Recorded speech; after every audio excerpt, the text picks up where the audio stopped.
If you aren't willing to work for it, don't complain about not having it.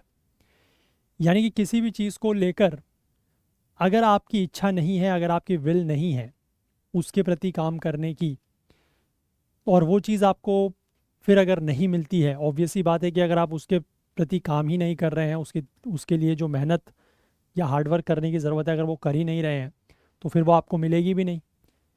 तो अगर उसके बाद वो चीज़ आपको नहीं मिलती है ना, जो भी चीज़ आप चाहते हैं अगर आप उसके लिए काम नहीं कर रहे हैं और वो अगर आपको फिर नहीं मिलती है, तो फिर आपको जो है उसके बारे में कंप्लेन भी नहीं करनी है, शिकायत भी नहीं करनी है कि मुझे ये चीज़ नहीं मिली। ठीक है, जैसे होता क्या है कि आप कुछ चीज़ चाहते हैं, यू जस्ट विश, है ना, कि यार मेरे पास ये चीज़ होनी चाहिए, या मेरी ये इच्छा है कि मेरे पास ये चीज़ हो। कुछ भी हो सकता है। ठीक है, it could be any asset, it could be any achievement, कुछ भी हो सकता है। जैसे मान लो, चलो आप स्टूडेंट हो, तो आपके लिए अगर मैं कहूँ, आप कहते हो कि मैं यूपीएससी एग्ज़ाम क्रैक करना चाहता हूँ या करना चाहती हूँ, मैं चाहती हूँ कि मेरी ऑल इंडिया रैंक 1 आए या ऑल इंडिया रैंक 10 आए, है ना। मैं चाहती हूँ, मैं चाहता हूँ, वो चाहने से नहीं होगा। अब अगर आपने उसके प्रति काम किया, अगर उतनी मेहनत आपने करी जो आप चाहते हो, तो आपको वो मिल भी सकता है ना, डेफिनेटली मिल सकता है, चांसेस बढ़ती हैं एटलीस्ट मिलने की। बट लेकिन अगर आप सिर्फ चाहते हो और सुबह शाम सिर्फ मंत्र जपते रहते हो, है ना, कि मेरी ऑल इंडिया रैंक 1 आ जाए, मेरी ऑल इंडिया रैंक 5 आ जाए, है ना, ऑल इंडिया रैंक 10 में आ जाए, ऑल इंडिया रैंक 100 में आ जाए, लेकिन आप पढ़ाई बिल्कुल ना करो, तो ऐसा होगा नहीं, फिर तो रैंक आएगी नहीं। और अगर एक बार उसके बाद रैंक नहीं आती है, तो फिर आपको कंप्लेन भी नहीं करनी है। ठीक है, कि यार मेरी तो रैंक आ सकती थी, ये हो गया वो हो गया, है ना, वो कंप्लेन नहीं करनी है। ठीक है, तो इसलिए ध्यान रखिएगा कि अगर जो भी चीज़ आपको चाहिए उसके लिए मेहनत करें, और अगर मेहनत नहीं कर रहे हैं तो फिर बाद में शिकायत करने का या कंप्लेन करने का भी आपको कोई अधिकार नहीं है। और कोशिश ये करें कि शिकायत करने तक की स्थिति आए ना, ऐसी नौबत ही पैदा ना हो। अगर आपको जो भी चीज़ चाहिए, जिस भी चीज़ के लिए आप एस्पायर कर रहे हैं, उसके लिए आप इतनी मेहनत करें कि आपको वो चीज़ डेफिनेटली मिल जाए। ठीक है, चलिए, तो hello everyone, welcome to Okul India के सबसे अफोर्डेबल लर्निंग प्लेटफॉर्म में आप सभी लोगों का एक बार फिर से बहुत बहुत स्वागत है। 13 सितंबर 2024, फ्राइडे यानी शुक्रवार का दिन, और इंडियन एक्सप्रेस न्यूज़ एनालिसिस की आईना सीरीज़ लेकर मैं शांतनु सनवाल एक बार फिर से आपके सामने हाजिर हूँ। तो चलिए शुरू करते हैं।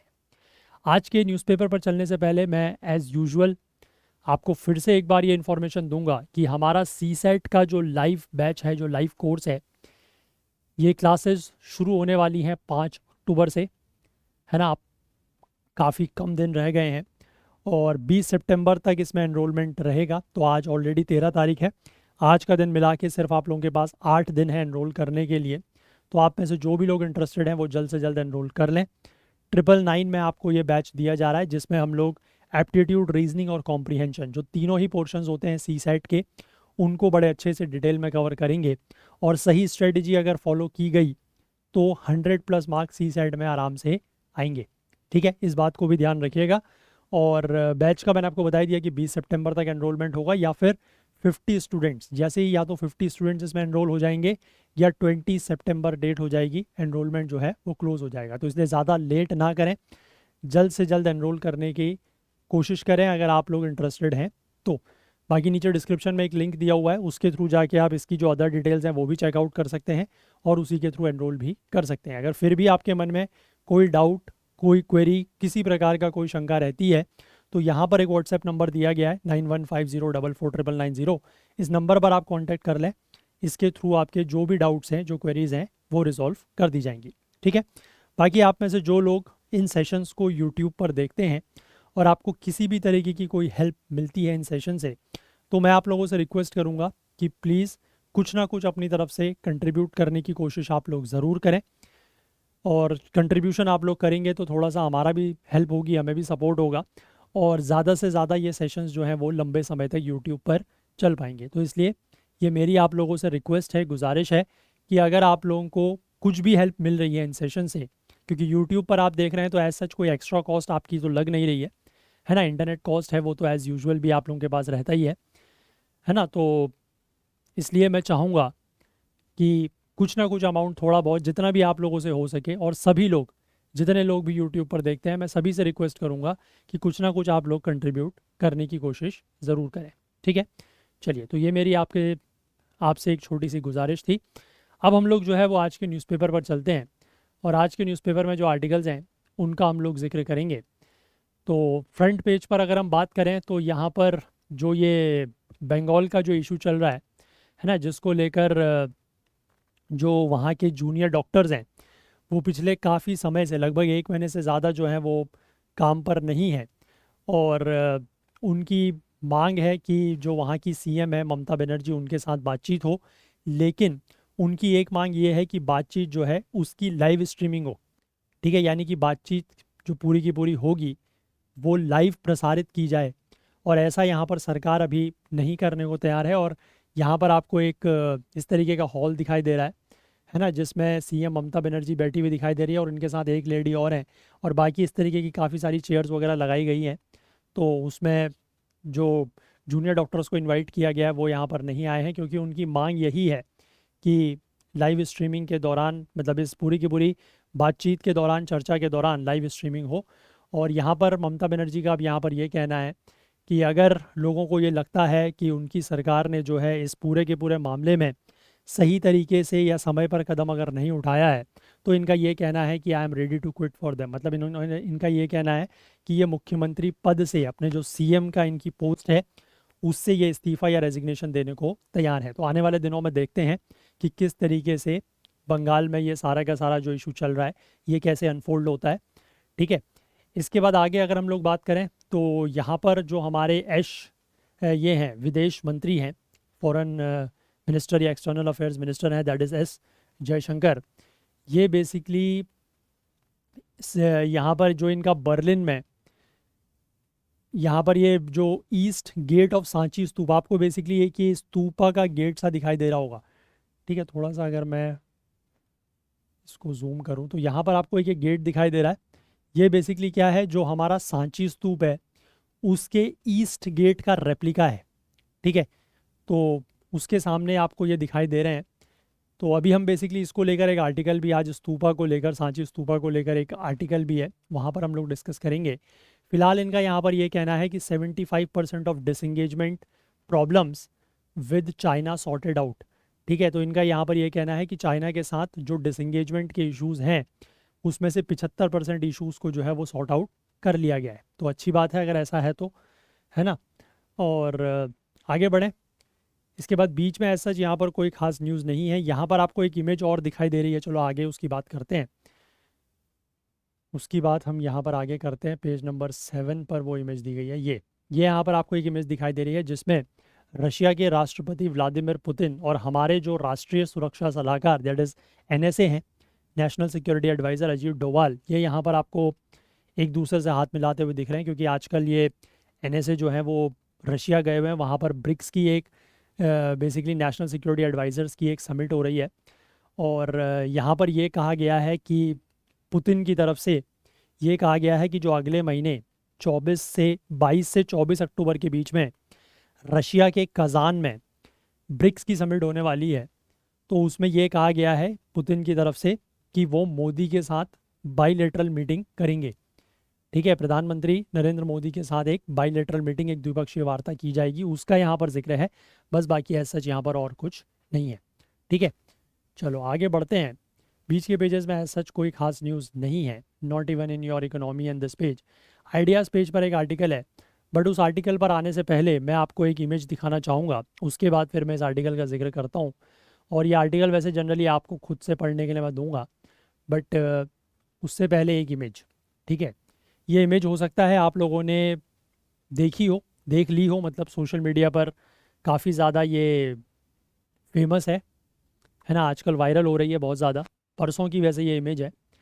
इसमें आपको प्रधानमंत्री नरेंद्र मोदी दिखाई दे रहे हैं, और हमारे जो सीजेआई हैं, current CJI, present CJI DY Chandrachud, वो दिखाई दे रहे हैं।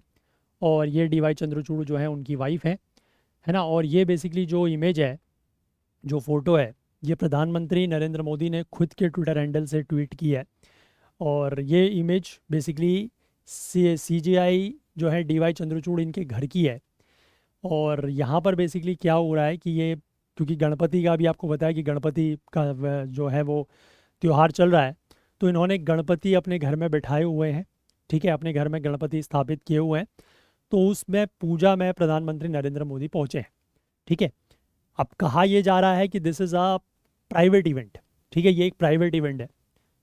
हो भी सकता है, चलो अगर ये भी हिंदू है ये भी हिंदू है, तो गणपति की पूजा अगर कर ली गई किसी हिंदू के द्वारा तो उसमें कोई बहुत बड़ा इशू नहीं है। ठीक है, ये बात तो बिल्कुल ठीक है। बट इस इमेज को, मतलब प्राइवेट इवेंट है दैट इज़ ओके, कि अगर आप किसी के घर जा रहे हैं, अगर आप प्रधानमंत्री भी हैं देश के और आप CJI, ठीक है, प्रधानमंत्री अगर आप हैं तो मतलब you represent the executive and you not only represent the executive but you are the head of the executive. देश में जो यूनियन एग्जीक्यूटिव है आप उसके सबसे शीर्ष स्थान पर हैं, शीर्ष पोजीशन पर हैं। ठीक है, आप एग्जीक्यूटिव के हेड हैं, पहली बात। दूसरी बात, CJI यानी कि चीफ जस्टिस ऑफ इंडिया, यानी कि जुडिशरी के आप कह सकते हैं द टॉप जज, द टॉप मोस्ट जज। ठीक है ना, जुडिशरी के जो सबसे टॉप मोस्ट जज हैं वही CJI होंगे। तो आप समझ सकते हैं कि दो लोग ऐसे, एक रिप्रेजेंट कर रहे हैं एग्जीक्यूटिव को एट द हाईएस्ट लेवल, एक रिप्रेजेंट कर रहे हैं जुडिशरी को एट द हाईएस्ट लेवल। ठीक है, तो इन दोनों के बीच की कोई प्राइवेट मुलाकात अगर होती तो ठीक है, एक्सेप्टेबल था। बट अब इसको लेकर क्रिटिसिज्म इसलिए हो रहा है क्योंकि ये इमेजेस जो हैं वो पब्लिकली रिलीज़ की गई हैं। तो एक तरीके से अब ये एक प्राइवेट इवेंट नहीं रहा। ठीक है, ये एक प्राइवेट मीटिंग या एक प्राइवेट इवेंट नहीं रहा। इससे बेसिकली संदेश क्या जा रहा है, इससे बेसिकली देश के नागरिकों में, समाज में क्या संदेश जा रहा है ना, वो आने वाले समय में, क्योंकि CJI जो चंद्रचूड़ हैं ये 10 नवंबर के दिन अभी इसी साल रिटायर हो जाएंगे। तो ऑलमोस्ट अब इनका जो कार्यकाल है वो 2 महीने से भी कम का बचा हुआ है ना। और मतलब इससे संदेश क्या जा रहा है उसको लेकर अलग अलग तरीके की बातें हो रही हैं। तो यहाँ पर सबसे पहला मेरे आपसे 2 सवाल हैं, एक तो फैक्ट बेस्ड क्वेश्चन है और एक दूसरा ओपिनियन बेस्ड क्वेश्चन है। फैक्ट बेस्ड क्वेश्चन ये है कि आप सबसे पहले तो मुझे एक आर्टिकल है हमारे संविधान में, हमारे कॉन्स्टिट्यूशन में, जो साफ साफ वेरी क्लियरली ये मेंशन करता है कि there should be a complete और strict separation between the executive and the judiciary. ठीक है, हमारे संविधान में एक ऐसा अनुच्छेद है जो ये कहता है कि न्यायपालिका और कार्यपालिका यानी कि जुडिशरी और एग्जीक्यूटिव के बीच में एक कंप्लीट सेपरेशन होना चाहिए। ठीक है, पृथक्करण होना चाहिए, अलग होना चाहिए दोनों। वो कौन सा आर्टिकल है, एक तो आप मुझे ये बताइएगा कमेंट्स में। पहला सवाल फैक्ट बेस्ड क्वेश्चन हो गया। दूसरा सवाल ओपिनियन बेस्ड है कि क्या आपको लगता है ना, या आपको क्या लगता है कि क्या प्रधानमंत्री का यहाँ जाना, अब प्रधानमंत्री अगर यहाँ गए हैं तो मतलब इसको लेकर कहीं पर कोई क्लैरिटी नहीं है, बट ये माना जा रहा है कि CJI ने इनविटेशन दिया होगा, है ना, क्योंकि प्रधानमंत्री ऐसे तो कहीं किसी के घर भी जाएंगे नहीं, है ना, क्योंकि प्रधानमंत्री कोई एक नॉर्मल पर्सन तो है नहीं, ऑब्वियस सी बात है ना, एक बहुत बड़े कॉन्स्टिट्यूशनल पोस्ट पर है, उनके साथ पूरा उनका जो सिक्योरिटी गार्ड्स SPGs वगैरह हैं वो सब साथ चलते हैं। तो प्रधानमंत्री अगर वहाँ पर गए हैं तो मोस्ट प्रोबेबली माना जा रहा है कि it is on the invitation of, कि CJI ने इन्विटेशन दिया होगा। ठीक है, अब CJI ने इन्विटेशन दिया तो बात ये हो रही है कि क्या CJI को ये नहीं पता था कि ये अगर प्राइवेट इवेंट है तो क्या इस इवेंट को इस तरीके से पब्लिसाइज़ किया जाएगा, और अगर ये पब्लिसाइज़ किया जाएगा तो what kind of a message it will convey to the country, देश के लोगों में क्या संदेश जाएगा। क्योंकि एग्जीक्यूटिव और जुडिशरी अगर इस तरीके से साथ मिले हैं तो इट इज़, मतलब वैसे अगर देखा जाए तो इट इज़, आप फंक्शन को साइड रखें, ठीक है, थोड़ी देर के लिए आप फंक्शन को साइड रखें कि ये किस ओकेजन पर मिले हैं। ठीक है, बट अगर जुडिशरी और एग्जीक्यूटिव इस तरीके से अगर आपको साथ दिखाई दे रहे हैं, और वो भी मैं कोई ऐसे वैसे एग्जीक्यूटिव या ऐसे वैसे जुडिशरी की बात नहीं कर रहा हूँ, मैंने आपको फिर से कहा एग्जीक्यूटिव के टॉप रिप्रेजेंटेटिव, ठीक है, जुडिशरी के टॉप रिप्रेजेंटेटिव, अगर वो इस तरीके से आपस में मिल रहे हैं तो इससे क्या संदेश जाएगा समाज में, देश में क्या समाज संदेश जाएगा। ठीक है, तो मैं आप लोगों का ये विचार इस पर जानना चाह रहा हूँ। और इसी को लेकर जो मैं ये आर्टिकल का भी जिक्र कर रहा हूँ, ये आर्टिकल भी बेसिकली इसी को लेकर है ना, जिसमें आपको पता है कि इंडियन एक्सप्रेस में 15 डेज़ में एक ऐसे आर्टिकल आता है जिसमें एक इशू के ऊपर और अगेंस्ट दोनों में बात की जाती है। तो यहाँ पर भी वही सवाल है कि प्रधानमंत्री मोदी और chief justice of India DY Chandrachud की जो साथ में प्रेयर करने वाली इमेजेस हैं, ये काफ़ी ज़्यादा विवादों में घिर गई हैं, कंट्रोवर्शियल ऐसा यहाँ पर लग रहा है। तो अब इसको लेकर यहाँ पर दो लोग हैं, एक तो भूपेंद्र यादव हैं, ये बेसिकली सरकार में मंत्री हैं, मिनिस्टर ऑफ एनवायरनमेंट है ना, ये minister of environment forest and climate change है। तो इनका यहाँ पर ये कहना है कि इट्स पर्सनल नॉट पॉलिटिकल, ठीक है, कि ये जो मीटिंग थी ये पूरी तरीके से पर्सनल थी, इसमें कहीं भी कोई राजनीतिक या पॉलिटिकल कोई इशू नहीं है। और यहाँ पर एक तरफ है सुप्रीम कोर्ट की एक सीनियर लॉयर है जिनका नाम है इंदिरा जयसिंह, ठीक है। इंदिरा जयसिंह एक बहुत फेमस सुप्रीम कोर्ट की सीनियर वकील हैं। इनका यहाँ पर ये कहना है कि this is against their oaths, कि जिस तरीके से चाहे वो प्रधानमंत्री हों चाहे वो सीजेआई हो, ठीक है, सेक्युलरिज्म की ओथ लेते हैं यहाँ पर। अच्छा, एक इशू ये भी है कि एक तो मैंने आपको जो ये मर्जर वाला बताया कि, या आप कह सकते हैं कि नॉन सेपरेशन है एग्जीक्यूटिव और जुडिशरी का, एक तो वो इशू है। दूसरा इशू ये है कि ये आपको सेक्युलरिज्म का भी वो दिखा रहा है, मतलब सेक्युलरिज्म नॉन सेक्युलरिज्म दिखा रहे हैं एक तरीके से, है ना। तो यहाँ पर यही कहा गया है कि जो सीजेआई हैं वो इस तरीके चीज़ की शपथ लेते हैं, ठीक है, सेक्युलरिज्म को फॉलो करने की शपथ लेते हैं। और सुप्रीम कोर्ट में जो ये कई सारे ऐसे केसेस रहे हैं जहाँ पर ये डिफ़ाइन किया गया है या ये इंटरप्रेट किया गया है कि secularism is a basic structure, secularism is a basic structure. और secularism as a basic structure को अगर सीजेआई ही एक तरीके से फॉलो करते हुए नहीं दिखाई दे रहे हैं, मैं ये नहीं कह रहा हूँ कि वो फॉलो नहीं कर रहे हैं, बट वो फॉलो करते हुए अगर नहीं दिखाई दे रहे हैं तो इससे समाज में, देश में क्या संदेश जा रहा है। It's all about the messaging that is being conveyed to the citizens of the country, ठीक है।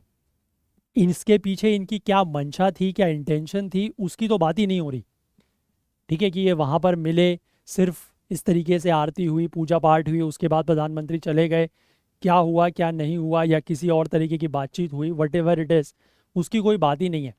It is all about the messaging कि एक इमेज, ठीक है, एक इमेज जो है, एक फ़ोटो जो है, वो अपने आप में बहुत कुछ बातें बयां कर देती है, ठीक है। जो उसमें नहीं भी दिख रहा हो वो भी दिखने लग जाता है ना।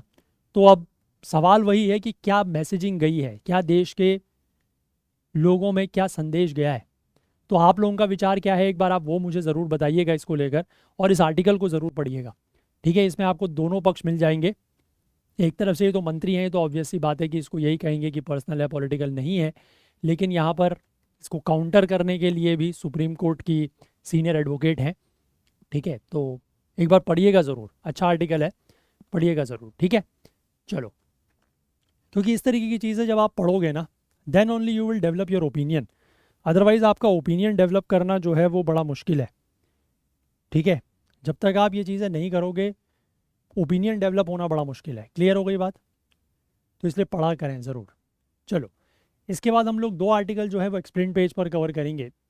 एक तो जो अभी ये प्रधानमंत्री जन आरोग्य योजना यानी कि आयुष्मान भारत को के कवर को एक्सटेंड किया गया है 70 ईयर्स से ऊपर के एल्डर्स के लिए, है ना, विदाउट एनी इनकम लिमिट। एक तो उसके बारे में बात करेंगे, और एक आर्टिकल हम लोग यही जो है from Ashokan times to now, Sanchi to Europe, story of the great stupa, इसके बारे में बात करेंगे, ठीक है।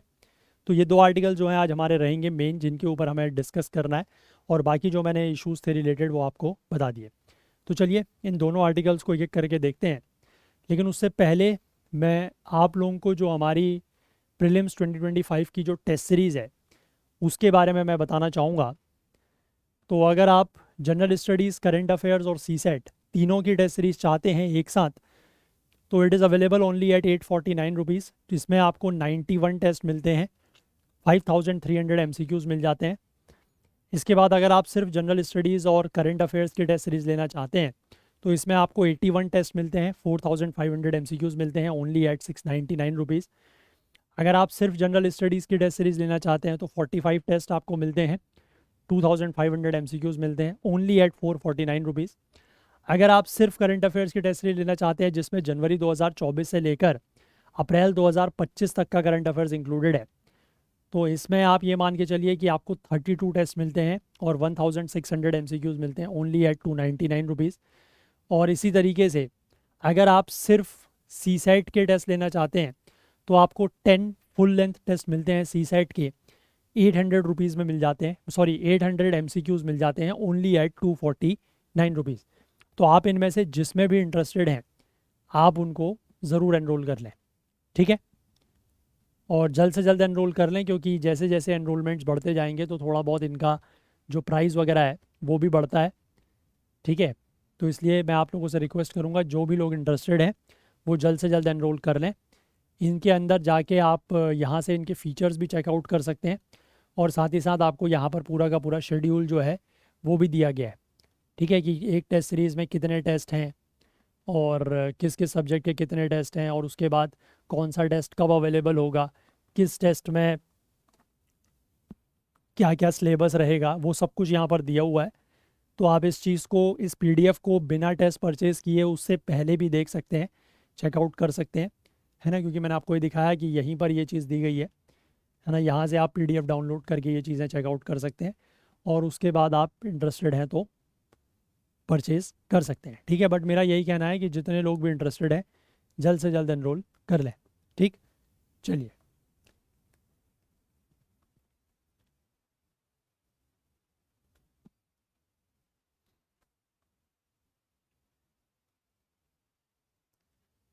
तो आइए इन दो आर्टिकल्स के ऊपर जिक्र करते हैं। तो सबसे पहला तो वही है, that is health cover for elderly, ठीक है। जो एल्डरली लोगों के लिए हेल्थ कवर है उसकी हम यहाँ पर बात करेंगे। तो यहाँ पर क्या लिखा गया है,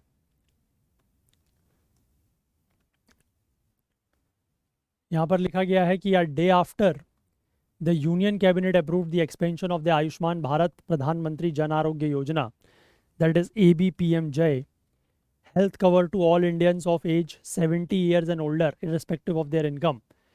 Officials on Thursday said registration for the expanded insurance scheme was likely to begin within a week. यानी कि जब यूनियन कैबिनेट ने इस चीज़ को अप्रूव किया कि 70 साल से ऊपर के लोगों के लिए, सभी लोगों के लिए, ठीक है, इर्रिस्पेक्टिव ऑफ देयर इनकम, क्योंकि अदरवाइज़ तो इनकम के बेस पर है ये, इर्रिस्पेक्टिव ऑफ देयर इनकम, जैसे ही इसको एक्सपेंड किया तो इसमें यह कहा गया है कि जो एक्सपेंडेड इंश्योरेंस स्कीम है इसका रजिस्ट्रेशन एक हफ्ते के अंदर अंदर शुरू हो जाएगा और इस स्कीम को जो है वो फॉर्मली आधिकारिक तौर पर प्रधानमंत्री के द्वारा बाद में कभी लॉन्च किया जा सकता है। प्रधानमंत्री जो ये योजना है दैट इज़ आयुष्मान भारत, ये ऑलरेडी वर्ल्ड की सबसे बड़ी पब्लिक हेल्थ इंश्योरेंस स्कीम है, ठीक है। ये बेसिकली अभी तक क्या करता है, it provides free cover up to ₹5 lakh annually to all members of eligible families. जो भी परिवार एलिजिबल हैं, मतलब अभी तक की जो मैं बता रहा हूँ उसमें क्या होता है कि जो भी एलिजिबल फैमिलीज़ हैं उनके सभी मेंबर्स के लिए 5 लाख रुपए का एनुअल कवर मिलता है, ठीक है। लेकिन ये पूरे परिवार के लिए 5 लाख है, ये ध्यान रखना, ठीक है।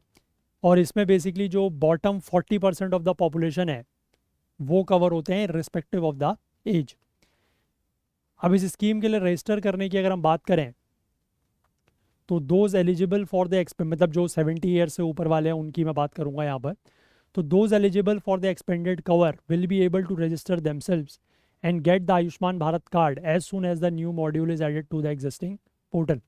तो जैसे ही जो एग्जिस्टिंग पोर्टल है उसमें ये एक्सपेंडेड कवर के लिए, मतलब जो 70 ईयर से ऊपर वालों के लिए ऐड किया गया प्रोविज़न, उसके लिए जैसे ही उसमें मॉड्यूल ऐड होता है तो उसके बाद लोग जो भी 70 ईयर से ऊपर हैं वो खुद को रजिस्टर कर सकते हैं और उनको आयुष्मान भारत कार्ड जो है वो मिल जाएगा।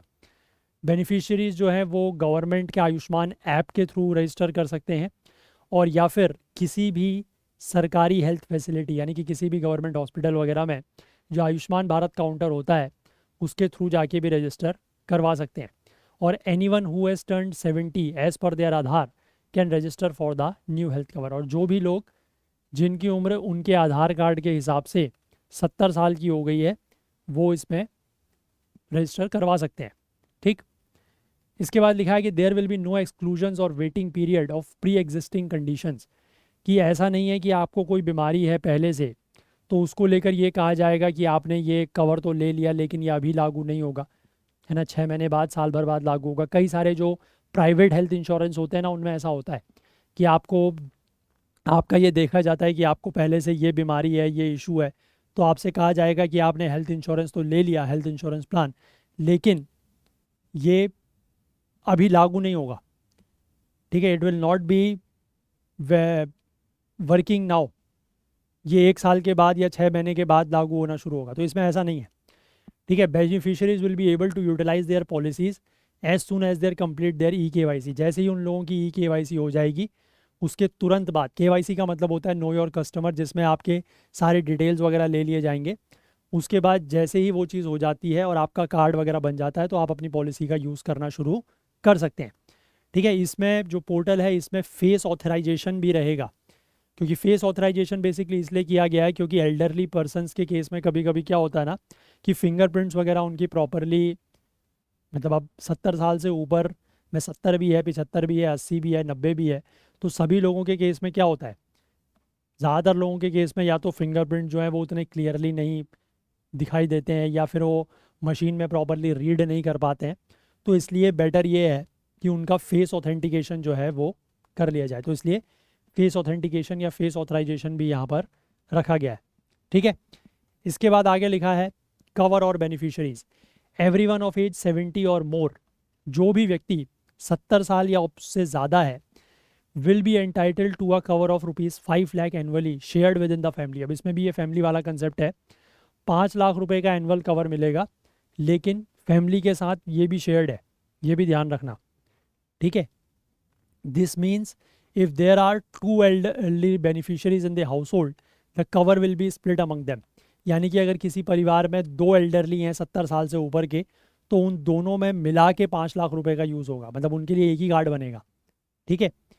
और एल्डरली मेंबर्स 70 एज और एज 70 और मोर of families that are already covered in accordance with their economic status will get a top up cover of ₹5 lakh to be used only for the elderly। अब जो लोग पहले से, है ना, जो इकोनॉमिक स्टेटस के आधार पर जो पहले से इस स्कीम में शामिल हैं जो परिवार, तो उनके परिवार में अगर कोई 70 साल से बड़ा है, 70 साल से बुजुर्ग है, एल्डरली है, तो उसके लिए क्या होगा, उसके लिए 5 लाख रुपए का एक टॉपअप कवर मिलेगा, जिसका इस्तेमाल सिर्फ उस एल्डरली व्यक्ति के लिए ही किया जा सकता है। These elderly beneficiaries will have to re register to receive the top up cover, और इन एल्डरली बेनिफिशरीज को क्या करना पड़ेगा, री रजिस्टर करना पड़ेगा, एक बार दोबारा से रजिस्टर करना पड़ेगा इस कवर को, टॉप अप कवर को लेने के लिए, ठीक। अब ये जो स्कीम है इसमें, मतलब जो ये एक्सटेंडेड स्कीम है, इसमें 6 करोड़ इंडिविजुअल्स जो कि लगभग 4.5 करोड़ परिवारों से होंगे उनको कवर किया जाएगा, जिनमें से 1.78 करोड़ ऑलरेडी इस स्कीम के अंतर्गत कवर्ड है, ठीक है। आयुष्मान भारत स्कीम ऑलरेडी जो है वो 1670 प्रोसीजर्स को अक्रॉस 26 स्पेशलिटीज़ कवर करती है, जिसमें 25 जेरियाट्रिक पैकेजेस हैं। जेरियाट्रिक का मतलब होता है which is related to the health of the older persons, ठीक है। एल्डर पर्सनस की हेल्थ को लेकर जो इश्यूज़ हैं, मतलब उनसे संबंधित जो भी बीमारियाँ वगैरह, वो इसमें ऑलरेडी कवर्ड है। More packages for the elderly are in the process of being added, और इसमें एल्डरली पीपल को लेकर और ज़्यादा पैकेजेस ऐड करने की प्रक्रिया जो है वो चल रही है। अब दोज ऑलरेडी कवर्ड, अब इसमें देखो एक इशू ये भी है कि कुछ 80 लाख लोग ऐसे हैं जो कि और तरीके की जो भी स्कीम्स हैं, है ना, वेरियस गवर्नमेंट हेल्थ स्कीम्स हैं, उसमें ऑलरेडी कवर्ड है, जैसे कि सेंट्रल गवर्नमेंट हेल्थ इंश्योरेंस, या फिर ex serviceman contributory health scheme, या फिर जो डिफेंस और रेलवे पर्सनल के परिवारों को जो इस तरीके का हेल्थ कवर मिलता है, उसमें वो ऑलरेडी कवर्ड है। तो ऐसे लोगों के लिए क्या होगा, तो those who are covered under the government health schemes, क्योंकि इनमें सब में सरकार ही पैसा देती है, तो इसलिए इसमें यह लिखा गया है कि जो already in government health schemes में कवर्ड है will have the option of choosing either Ayushman Bharat और continuing with their existence coverage. तो उनके पास ये एक ऑप्शन, एक विकल्प होगा कि या तो वो आयुष्मान भारत को चूज़ कर लें कि उसमें एनरोल हो जाए, फिर इससे हटना पड़ेगा, और या फिर उनके पास ये ऑप्शन है कि वो जो उनके एग्जिस्टिंग कवरेज चल रहा है उसी के साथ कंटिन्यू करते रहें, फिर वो आयुष्मान भारत में इंक्लूड नहीं हो पाएंगे। मतलब दोनों में से एक ही जगह वो इंक्लूड हो सकते हैं, ठीक है। लेकिन जो लोग ईएसआईसी के अंतर्गत इंक्लूडेड है, ठीक है, ईएसआईसी के अंतर्गत कवर्ड है, that is employees state insurance corporation, उनके पास दोनों चीज़ें होंगी, एग्जिस्टिंग कवर भी होगा और वो आयुष्मान भारत में भी एनरोल करा सकते हैं। क्यों? क्योंकि ईएसआईसी के लिए जो प्रीमियम है वो इंश्योर्ड व्यक्ति जो है, मतलब जिसके नाम पर वो इंश्योरेंस है, वो पे करता है और उसके एम्प्लॉयर पे करते हैं, उसमें सरकार का कोई रोल नहीं है, ठीक है। तो सरकार का अगर उसमें कोई रोल नहीं है तो इसलिए वो दोनों, वो वहाँ का जो उन्होंने इंश्योरेंस लिया हुआ है ईएसआईसी का, वो वहाँ से भी कवरेज उनको मिल सकता है और यहाँ से भी मिल सकता है, दोनों जगह वो एनरोल हो सकते हैं। लेकिन ये ध्यान रखिएगा कि जो गवर्नमेंट स्कीम्स में जिसमें सरकार पैसा दे रही है, अगर वो उसमें एनरोल है तो फिर उनके पास एक ऑप्शन है कि या तो आयुष्मान भारत को चूज़ करें या जो उनका एग्जिस्टिंग कवरेज है उसको चूज़ करें, ठीक है, क्योंकि सरकार दो दो जगह तो पैसा नहीं देगी ना। अब इसके बाद आगे लिखा है कि people who have their own privately purchase insurance cover will be eligible to have the Ayushman Bharat cover as well. और ऑब्वियस सी बात है कि जिन लोगों ने अपना कोई प्राइवेट हेल्थ इंश्योरेंस स्कीम वगैरह परचेज की हुई है वो भी आयुष्मान भारत के लिए एलिजिबल होंगे, क्योंकि ऑब्वियस सी बात है कि अगर आपने कोई प्राइवेट हेल्थ इंश्योरेंस लिया हुआ है तो उसका प्रीमियम भी आप खुद ही भर रहे हैं, है ना, उसका प्रीमियम भी वो व्यक्ति खुद ही भर रहा है, तो उसमें भी सरकार का कोई लेना देना नहीं है, तो वो भी आयुष्मान भारत के कवर के लिए एलिजिबल होंगे, ठीक है। इसके बाद आगे ये लिखा है कि कॉस्ट टू द गवर्नमेंट, अब इससे सरकार को कितना खर्चा आएगा। तो initial outlay for from the centre for the expansion of the scheme will be 3,437 crore. इस स्कीम के एक्सपेंशन को लेकर सरकार के ऊपर 3,437 करोड़ का खर्चा आएगा। और ये बेसिकली इस फाइनेंशियल ईयर के जो 6 महीने हैं वो इसमें शामिल होंगे, और जो अगले साल है, ठीक है, अगला फाइनेंशियल ईयर वो इसमें शामिल होगा। इस मतलब उतने के लिए बताया गया है ये खर्चा। और इसमें स्टेट जो है वो भी 40% खर्चा इस स्कीम का उठाएंगी। लेकिन कुछ राज्य ऐसे हैं जैसे दिल्ली हो गया, बंगाल हो गया, उड़ीसा हो गया, है ना, यहाँ पर अभी तक आयुष्मान भारत इम्प्लीमेंट नहीं है, क्योंकि उसमें स्टेट को भी अपना शेयर देना होता है, तो ये राज्य यहाँ पर तैयार नहीं है, तो इसलिए यहाँ पर ये स्कीम अभी इम्प्लीमेंट नहीं हुई है। लेकिन ऑफिशियल्स का ये कहना है कि उड़ीसा जो है वो currently in talks with the centre to launch the scheme, क्योंकि उड़ीसा में अब सरकार बदल गई है, वहाँ पर बीजेपी की सरकार आ गई है, तो ये कहा जा रहा है कि उड़ीसा जो है वो केंद्र के साथ बात कर रही है और वहाँ पर इस स्कीम को लॉन्च किया जा सकता है। अब यहाँ पर इंपॉर्टेंट पॉइंट ये है, ये तो कुछ फैक्चुअल पॉइंट्स हो गए, अब ये कुछ ऐसे पॉइंट्स हैं जो आपसे मेंस में पूछे जा सकते हैं, ठीक है, मतलब which can be used in mains. कैसे? देखो यहाँ पर लिखा है कि ये स्कीम क्यों मायने रखती है। तो making health cover universal over the age of 70 is very significant, ठीक है। हेल्थ कवर को यूनिवर्सल बनाना और 70 साल से ऊपर के लोगों को इसमें इंक्लूड करना, ये बहुत ज़्यादा सिग्निफिकेंट या इम्पॉर्टेंट है, क्योंकि इंडिया की पॉपुलेशन जो है वो अब बढ़ रही है। ज़्यादा Indians are likely to need health facilities in the coming years. आने वाले सालों में ज़्यादा इंडियंस को जो है वो हेल्थ फैसिलिटीज़ की ज़रूरत पड़ने वाली है, और ज़्यादातर जो पॉपुलेशन है वो अंडर कवर्ड है, ठीक है, मतलब उनके पास हेल्थ स्कीम्स वगैरह नहीं है। तो पहला एक पॉइंट तो ये है कि इसीलिए ज़रूरत ही इस तरीके की स्कीम की कि जो एल्डरली लोग हैं उनको भी इस तरीके की स्कीम में शामिल किया जाए।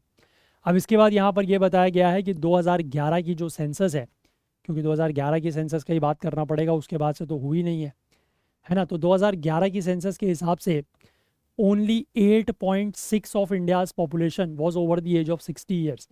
तो उस समय हमारी पॉपुलेशन बहुत ज़्यादा यंग हुआ करती थी, और पूरी आबादी का सिर्फ 8.6%, 8.6% जो है वो 60 साल से ऊपर था।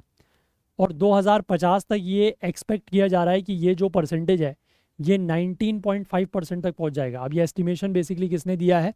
जो सरकार का ही एक स्टडी है, that is longitudinal ageing study in India, LASI जिसको बोलते हैं, उसका ये एस्टिमेट है।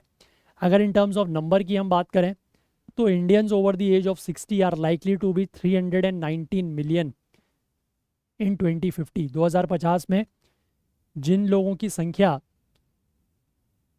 60 साल से ज़्यादा की होगी उनकी संख्या कितनी हो जाएगी? 319 मिलियन। 319 मिलियन का मतलब हो गया 31-32 करोड़ के आसपास, ठीक है। और 2011 में ये संख्या लगभग 103 मिलियन यानी कि 10 करोड़ के आसपास थी।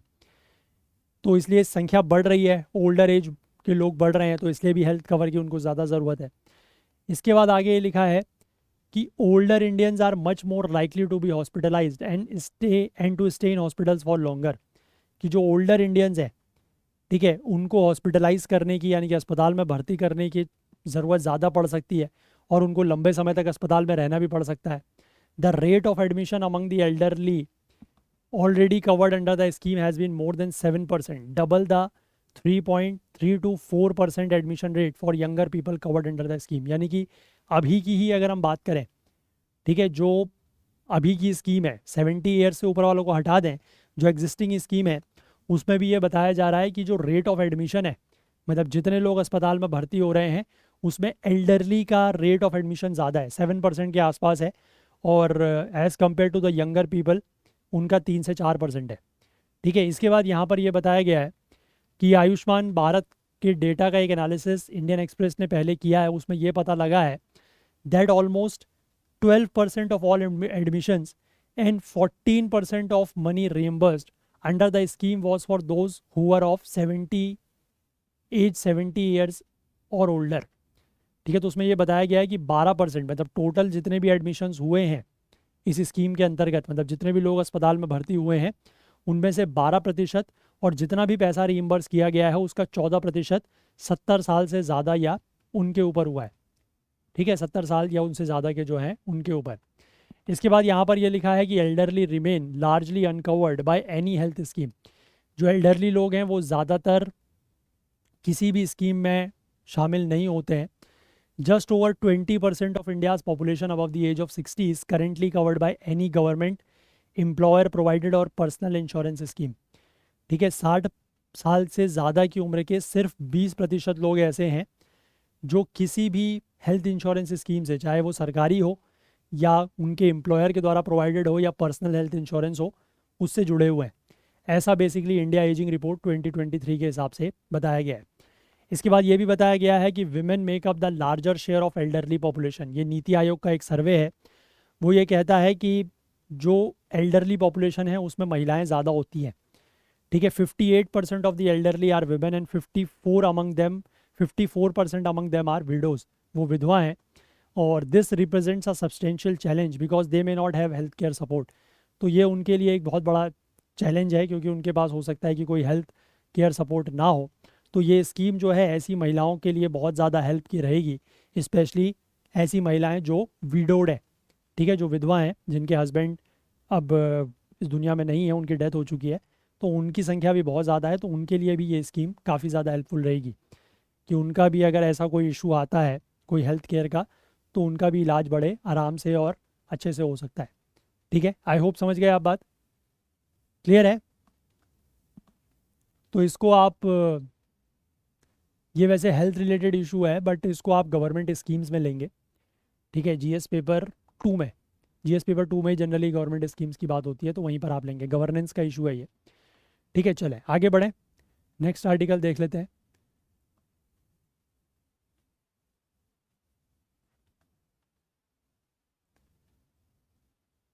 नेक्स्ट आर्टिकल बात कर रहा है from Ashokan times to now, Sanchi to Europe, story of the great stupa. अब ये क्या है देखो,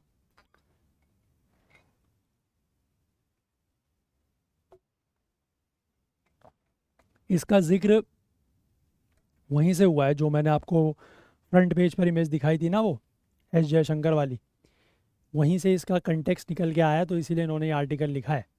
देखो, external affairs minister S Jaishankar on Wednesday stopped by the replica of east gate of Sanchi's great stupa standing in front of the Humboldt Forum Museum in Berlin। ठीक है, Berlin में basically एक हम्बोल्ट फोरम म्यूज़ियम है, उसके बाहर एक ये जो सांची स्तूप है उसका ईस्ट गेट का एक रेप्लिका लगा हुआ है। तो वहाँ पर वो रुक के उन्होंने फ़ोटो वगैरह खिंचवाई है, वो यहाँ पर मेंशन है। अब ये जो ऑर्नेट रेड सैंडस्टोन गेटवे है जो मैंने आपको दिखाया था फ्रंट पेज पर भी, इसको अनवील किया गया था दिसंबर 2022 में। Is a 1:1 reproduction of the original structure standing at almost 10 metres high and 6 metre wide and weighing रफली 150 टन। मतलब जितना यहाँ का जो ओरिजिनल साइज़ था उसी साइज़ का इन्होंने उसका एक रेप्लिका बनाया हुआ है, जिसका हाइट और साइज वगैरह सब यहाँ पर बताई गई है। ठीक है। अब ग्रेट स्तूपा ऑफ सांची की अगर हम बात करें, तो स्तूपा बेसिकली क्या होता है, एक बुद्धिस्ट कोमेमोरेटिव मोमेंट मॉन्यूमेंट होता है। ठीक है, एक बुद्धिस्ट मॉन्यूमेंट है जो किसी की याद में बनाया जाता है, स्मारक जिसको कहते हैं, जिसमें सेक्रेड रेलिक्स होते हैं बुद्धा के, और जो बाकी वेनरेबल सेंट्स हैं उनके। रेलिक्स का मतलब होता है जो उनके अवशेष हैं, ठीक है, वो उसमें रखे जाते हैं। और जो बाकी वेनरेबल सेंट्स मतलब जो बाकी उनके रिस्पेक्टेड या आप कह सकते हैं सम्मानित जो संत वगैरह हैं, सेंट्स हैं, उनके। The archetypal stupa is a hemispherical structure. ठीक है, आपको पता है, आपने देखा भी है बहुत बार आर्ट एंड कल्चर में, हिस्ट्री में आपने पढ़ा होगा कि इस तरीके का ये पूरा का पूरा एक हेमिस्फेरिकल स्ट्रक्चर है। ठीक है।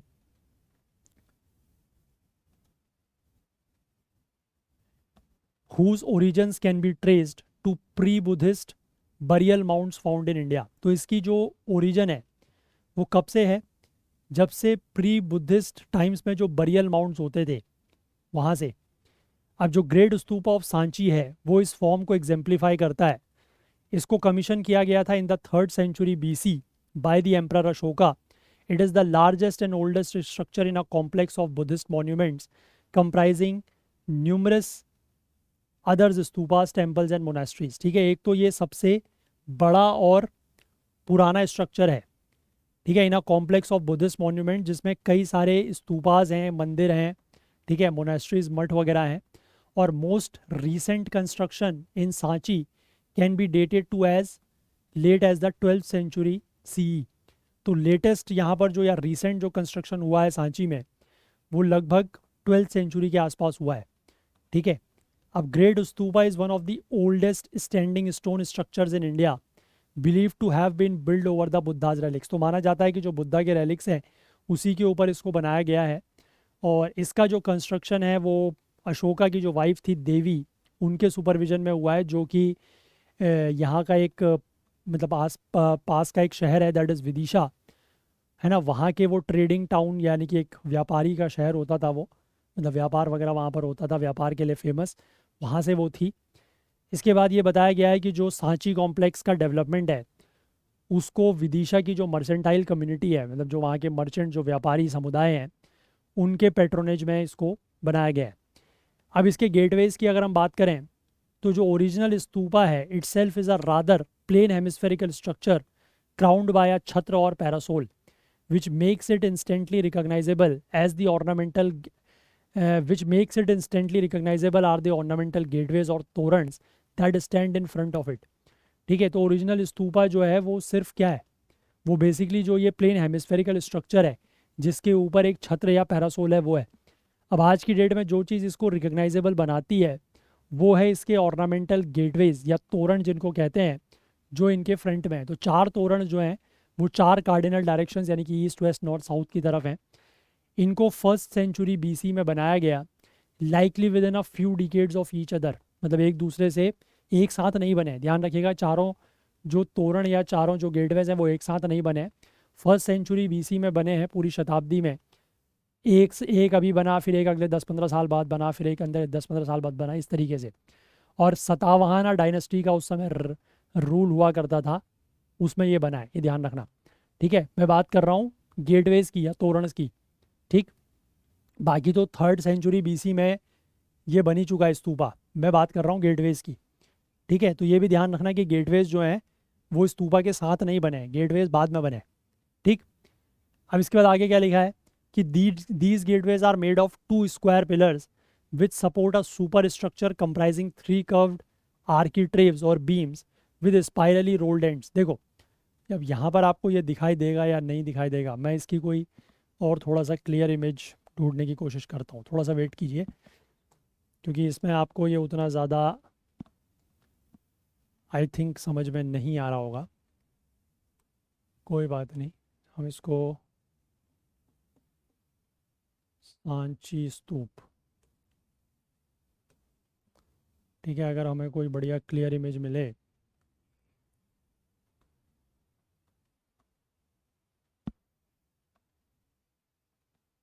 ये आई थिंक, हाँ देखो ये अच्छी इमेज है।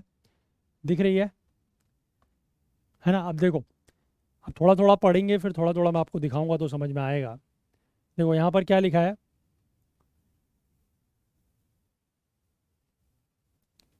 कि ये जो गेटवेज हैं they are made of 2 square pillars which support a superstructure comprising 3 curved architraves or beams with spirally rolled ends। ठीक है, स्क्वायर पिलर के ऊपर बने हुए हैं और इसके ऊपर सुपर स्ट्रक्चर है जिसमें 3 कर्व्ड आर्किट्रेव्स या बीम्स हैं जिनके जो एंड्स हैं वो स्पाइरली रोल्ड है। देखो यहाँ दिखेगा, देखो यहाँ पर देखो, ये स्क्वायर पिलर है। ठीक है, स्क्वायर पिलर के ऊपर आपको ये जो बड़ा सा स्ट्रक्चर दिख रहा है सुपर स्ट्रक्चर, और इसमें आपको ये इस तरीके के जो ये 3 बने हुए हैं, ये क्या है, ये वही बीम्स या आर्किट्राइव्स की बात की जा रही है। ठीक है, और इनके जो एंड है वो भी रोल्ड है, वो ऐसा नहीं कि स्क्वायर बने हुए हैं। ठीक है, इस तरीके से रोल्ड है, आपको दिखाई दे रहा होगा, आई थिंक समझ में आ रहा है।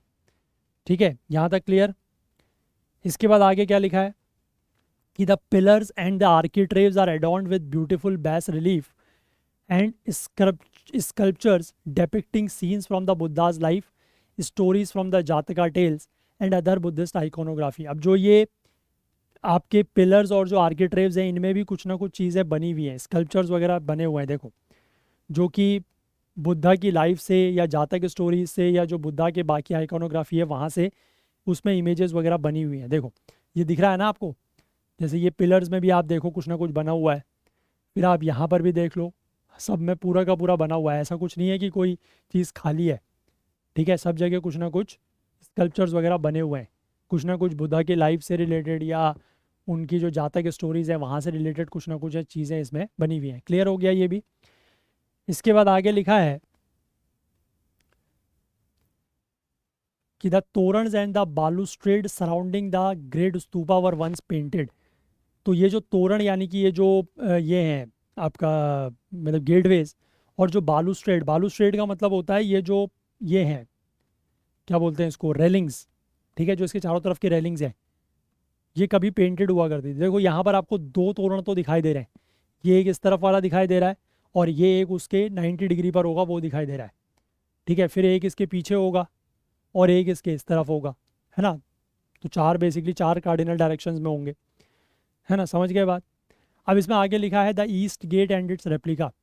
यूरोप में द ईस्ट गेट जो है वो मोस्ट फेमस है ऑफ द सांची तोरणस। इसके पीछे एक ऐतिहासिक कारण या हिस्टोरिकल रीज़न है। अब वो क्या है देखिए, Sanchi complex was in abject ruins when it was discovered by British officer Henry Taylor in 1818। तो बेसिकली जो एक ब्रिटिश ऑफिसर था हेनरी टेलर, जब उसने इसको डिस्कवर किया 1818 में, तो इसकी हालत बहुत ख़राब थी। ठीक है, इस कॉम्प्लेक्स की। अब अलेक्जेंडर कनिंगम जिसने बाद में आर्कियोलॉजिकल सर्वे ऑफ इंडिया को फाउंड किया, उसने पहला फॉर्मल सर्वे करवाया और एक्सकवेशंस करवाए यहाँ पर 1851 में। साइट को रिस्टोर किया गया जो आज की प्रेजेंट कंडीशन है उसमें by the ASI director general John Marshall in 1910s with funding from the Begums of near by Bhopal. ठीक है, भोपाल की जो बेगम वगैरह होती थी वहाँ से फंडिंग वगैरह आई और उसके बाद जॉन मार्शल ने इसका रिस्टोरेशन करवाया। अब जब तक रिस्टोरेशन शुरू होता है 19th सेंचुरी की शुरू में, तब तक however Sanchi was frequently ravaged by treasure hunters and amateur archaeologist, some of whom wanted to take its gates to Europe. ठीक है, कुछ बेसिकली जो ट्रेजर हंटर्स हैं, मतलब कुछ ऐसे लुटेरे वगैरह हैं जो उसके ऊपर हमला करते थे, या कुछ ऐसे आर्कियोलॉजिस्ट हैं, है ना, जो चाहते थे कि इसको, इसके जो गेट्स हैं उसको उखाड़ के यूरोप ले जाया जाए। ठीक है, तो ऐसा भी होता था, लेकिन वो ऐसा कर नहीं पाए, तो इसीलिए उनको फिर क्या करना पड़ा, प्लास्टर कास्ट से काम चलाना पड़ा। ठीक है, प्लास्टर कास्टिंग वगैरह बनानी पड़ी। तो जो ईस्ट गेट है उसको कास्ट किया गया प्लास्टर में by lieutenant Henry Hardy Cole for the Victoria and Albert museum in the late 1860s। इसके बाद इस कास्ट की जो मल्टीपल कॉपीज़ हैं वो बाद में बनाई गई और पूरे यूरोप में उनको लगाया गया। जो लेटेस्ट बर्लिन रेप्लिका है वो भी इस ओरिजिनल कास्ट का ही, उसी से बनी हुई है वो भी।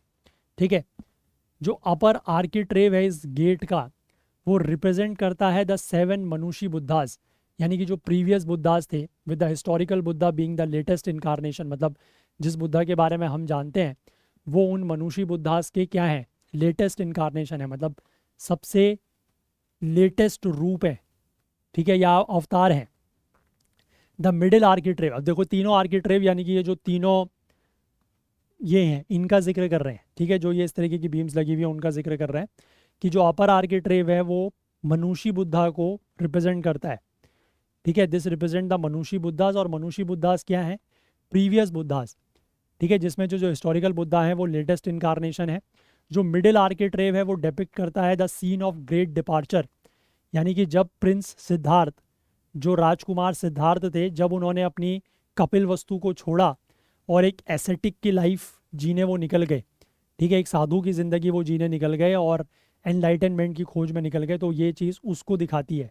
जो सेकंड वाला ये है, जो सेकंड वाला आर्किट्रेव है वो इस चीज़ को डिपिक्ट करता है, ठीक है। और जो सबसे नीचे वाला है, the lower architrave depicts emperor Ashoka visiting the Bodhi tree under which the Buddha attained enlightenment.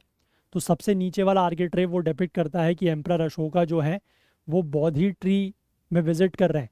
Bodhi tree basically वो पेड़ है जिसके नीचे बुद्धा को एनलाइटनमेंट मिला था, बुद्धा को ज्ञान की प्राप्ति हुई थी, तो वहाँ पर एम्परर अशोक के विजिटिंग को डिपिक्ट करता है तीसरा आर्किट्रेव, सबसे नीचे वाला, ठीक है। मिडिल वाला बेसिकली जो ग्रेट डिपार्चर है उसको करता है, जब सिद्धार्थ ने, जो गौतम सिद्धार्थ थे, जब उन्होंने अपना घर छोड़ा और एनलाइटनमेंट की खोज में वो एक साधु की ज़िंदगी जीने या एक संत की ज़िंदगी जीने के लिए वो निकल गए, सन्यासी की ज़िंदगी आप कह सकते हैं, बेसिकली सन्यासी की ज़िंदगी जीने निकल गए। और सबसे ऊपर वाला जो है वो क्या डिपिक्ट कर रहा है? मनुष्य बुद्धास को, ठीक है, समझ गए बात। इसके बाद जो बाकी डेकोरेटिव एलिमेंट्स हैं यहाँ पर, that includes the shalabhanjika. Shalabhanjika basically क्या है? एक फर्टिलिटी एम्बलम है जो represented by a yakshi grasping the branch of a tree, ठीक है, एक फर्टिलिटी एम्बलम जो कि यक्षी के द्वारा रिप्रेजेंट किया जाता है कि वो एक ट्री की ब्रांच को ग्रास्प कर रही है। फिर बाकी एलिफेंट्स हैं यहाँ पर, विंग्ड लायंस हैं और पीकॉक्स हैं। ये सारी चीज़ें जो है वो इन गेट्स में as a decorative element use की गई हैं, ठीक है।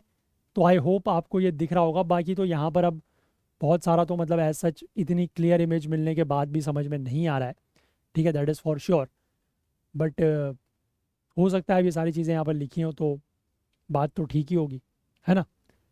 बट जो चीज़ें लिखी हुई हैं इनको ज़रूर ध्यान रखिएगा, क्योंकि वैसे भी आपको पता है कि Buddhism is one of the very favourite topic of UPSC, है ना। हर साल, ऑलमोस्ट हर साल, मतलब पिछले 10 साल में उठाओगे तो 9 साल में तो आपको बुद्धिज़्म का क्वेश्चन प्रीलिम्स में मिलेगा ही मिलेगा। और यहाँ से अब ये फिर इम्पॉर्टेंट हो गया क्योंकि कंटेक्स्ट बन गया, है ना। ईस्ट गेट के रेलिक्स को लेकर, सॉरी ईस्ट गेट के रेप्लिका को लेकर कंटेक्स्ट बन गया, तो क्वेश्चन फिर से पूछा जा सकता है ना। और इस बार थोड़ा सा स्तूपा के ऊपर फोकस कर किया जा सकता है, और स्तूपा से भी ज़्यादा फोकस जो है वो इन तोरण या गेटवेज के ऊपर किया जा सकता है, ठीक है। तो इसलिए ध्यान दें, कंटेक्स्ट बनेगा करंट अफेयर से, क्वेश्चन पूछा जाएगा हिस्ट्री से या आर्ट एंड कल्चर से, आप जिससे भी माने इसको, ठीक है।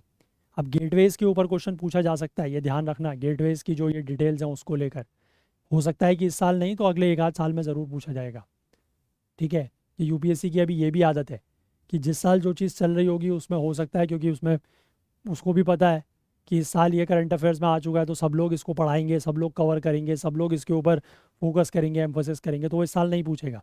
जब 1 आध साल बाद लोगों का ध्यान इसकी तरफ से हटना शुरू होगा तब एकदम से क्वेश्चन आ जाएगा, ऐसा होता है, यूपीएससी ऐसा भी करता है, ठीक है। बट फिर भी तैयारी तो अपनी उस हिसाब से आप रखें, है ना। चलो, तो यही 2 आर्टिकल्स थे जो आज हमें डिस्कस करने थे और हमने डिटेल्स में डिस्कस किए हैं, आई होप आपको समझ में आए होंगे। तो चलिए सेशन को फिर हम लोग इतना ही रखते हैं। और आप में से जो भी लोग आईना सीरीज़ की मंथली कंपाइल्ड पीडीएफ लेना चाहते हैं तो उनके पास ये सारे ऑप्शंस अवेलेबल हैं। आप अगर मंथली लेना चाहते हैं तो eight less than ₹2 per day, only eight 59 rupees में आप ले सकते हैं। जून और जुलाई की ऑलरेडी लॉन्च है, अगस्त की बहुत जल्द लॉन्च कर दी जाएगी। इसी तरीके से अगर आप 16 महीने की पीडीएफ लेना चाहते हैं तो अवेलेबल है ओनली एट 680 रुपीज़। अगर आप 12 महीने की लेना चाहते हैं तो अवेलेबल है 510 रुपीज़ में। इसी तरीके से 8 महीने की पीडीएफ 345 में और 4 महीने की पीडीएफ आपको मिल जाती है 175 में, ठीक है। बाकी आप हमारे प्ले स्टोर से ऐप को ज़रूर डाउनलोड करें, और आपने अगर हमारे किसी भी वीडियो कोर्स में एनरोल किया हुआ है तो आप वीडियोस को डाउनलोड करके ऐप के थ्रू ऑफलाइन भी देख सकते हैं।